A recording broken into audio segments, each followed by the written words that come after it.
Spider-Man 2 Enter Electro was a game I never really discussed or dived into besides a few scuffed mods I made a while ago.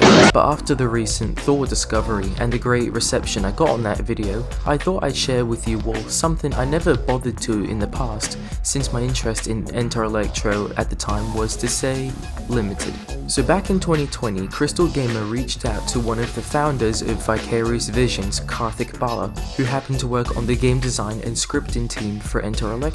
So with questions submitted by users in the Spider-Man 2000 Discord server back in the day, Karthik happily answered all the questions in an email response, and this video will be going over all his answers. So for the interview segment of this video, I created an AI model of Reno Romano's Spider-Man to read out all the answers Karthik replied to, and knifed the lad Krystal Gamer to read out the questions he sent out himself. Just before the interview starts, I want to say if you end up enjoying this video, be sure to like it and subscribe to the channel for more Spider-Man PS1 content. Alright, take it away fellas. Thank you for reaching out and being so enthusiastic about our past work. It's a heck of a compliment. My memory is a bit fuzzy after 20 years, but here goes.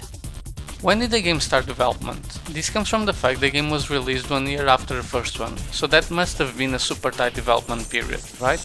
Keep in mind that Vicarious Visions was a small indie dev at this time. Our first project with Activision was Spidey GBC. That went from December 1999 to May 2000. We were also happy with how that game came out. Some pretty significant innovations for GBC at that time. Activision was super happy, and that summer we signed with Activision to do Tony Hawk's Pro Skater 2 and Spider-Man's Mysterio's Menace for GBA. That was launching in 2001, as well as Enter Electro for PlayStation. Neversoft wrapped up development August 2000 on the first game, and we started dev on Enter Electro around August 2000. It was a 1-year dev cycle, so there wasn't much time. We made small tweaks to the engine, but it was all about new content, story, levels, etc. Were the two games planned from the start? If so, was Vicarious developing the second from the start? No, I don't think so. Activision saw the potential in the first game and wanted to do the sequel, but Tony Hawk was blowing up, and Neversoft worked incredibly hard that year to finish Spidey and launch THPS 2. They were going to put their whole team on THPS 3 for PS2, so Activision entrusted Spidey to VV as we had a good working relationship with Neversoft. Was Enter Electro developed in parallel with the first iteration of the game? This comes from the fact that it seems to share a lot of similarities with prototype versions of the first game, such as Orange Afternoon Skies.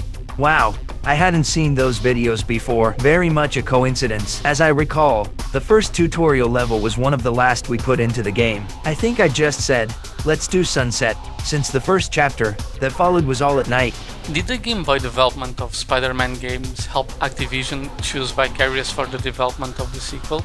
Yes, absolutely. Spidey GBC was done from scratch, writing a brand new engine and tools, Z80 assembly FTW, and the whole game, in 4.5 months. We were all pretty excited about doing more with Spidey. It was a big deal for us going from a small project like that to signing up 3 more projects, with Activision including the PlayStation sequel. From that era of Spider-Man games, Enter Electro is the only one that wasn't ported to other platforms. Was it like this since the beginning? I think it was just an artifact of the platform transition period from PS1 to PS2, as well as the Spider-Man movie that came out in 2002. Were there any concepts or mechanics that were cut from the final release? There were lots of script ideas early on, and scope changes occurred throughout the project as we experimented with ideas. Some worked, some didn't. The Beatle shows in one of the cutscenes. Was he ever meant to be a boss? The Beatle was supposed to be a boss fight and was cut. Maybe I'm recollecting wrong, but I think the plane in the hangar level featured the Beatle in the initial script. The pre-9/11 version has surfaced online and differences have been documented. In the final cutscene, the Bugle gave credit to Thor. It has been discussed that Thor was actually supposed to make a cameo, and only the newspaper clip is left. Is this true? The Thor bit was more of the running gag that Spidey never gets the credit for. Of course, big lightning and thunderstorms in the final boss fight with Electro gets attributed by the Bugle to Thor being the savior. Spidey shrugs it off and goes off as the unsung hero at the end. Why is the laser so different from the first game? In the first game, he's trapped in the sewers and even talks to Spidey to aid him. In Enter Electro, he is much bigger and seems to have gone berserk. Note that in the first game he was supposed to have a much bigger role, and was cut only to the mentioned cameo. Even in the final cutscene, he was replaced with a member of the Jade Syndicate. I think that was just to evolve Lizard a bit and do something more with him. Again, a bunch of script changes occurred and it's all a bit of a blur. Regarding gameplay, Enter Electro focuses a lot more on the pull mechanic, which is used in the Shocker and Hammerhead fights as key mechanics. Was there any reason to focus two important moments of the game in this specific mechanic? Note, it's present in the first game, but it's not relevant to the plot. In fact, lots of people didn't even know it existed. I think the designers simply felt there was an opportunity to use the mechanic a bit more. Why did the combat moves change? Were they part of an aesthetic change? Again, I think the designers were looking to change things up a bit and try something a little different. Compared to the beta footage of the game, the Spidey suit changed quite a lot. Was this part of the same aesthetic change? Wow, I didn't even know some beta footage got out. Actually, the detail in the suit was all meticulous texture work by one of our artists. It was all done as part of a final polish pass and adding more texture detail and lighting where we could, while keeping the frame rate up. It has been speculated that the third iteration was in production. Is this true? Was the Goblin supposed to be the main antagonist? There's a Goblin hideout Easter egg in the first game. Did the movie games cause the end of this era of Spider-Man games?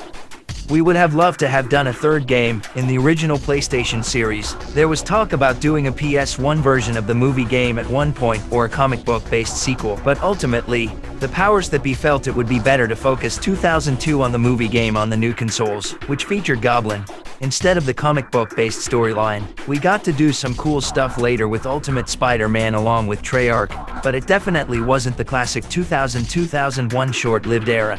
The What If mode seems to have an obsession with bananas. Was this an inside joke?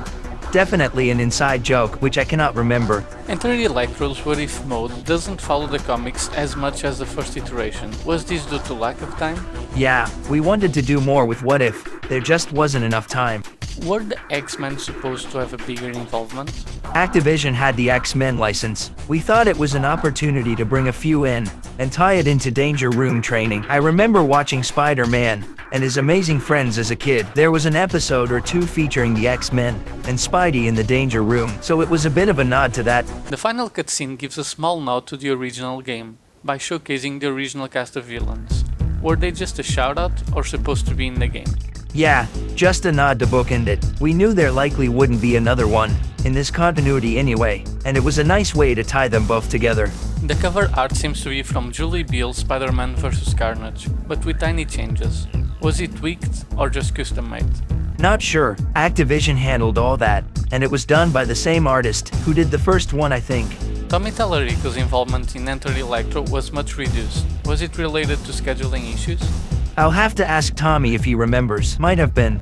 Phew, that's most of the questions. Thank you again for reaching out and giving us a walk down memory lane.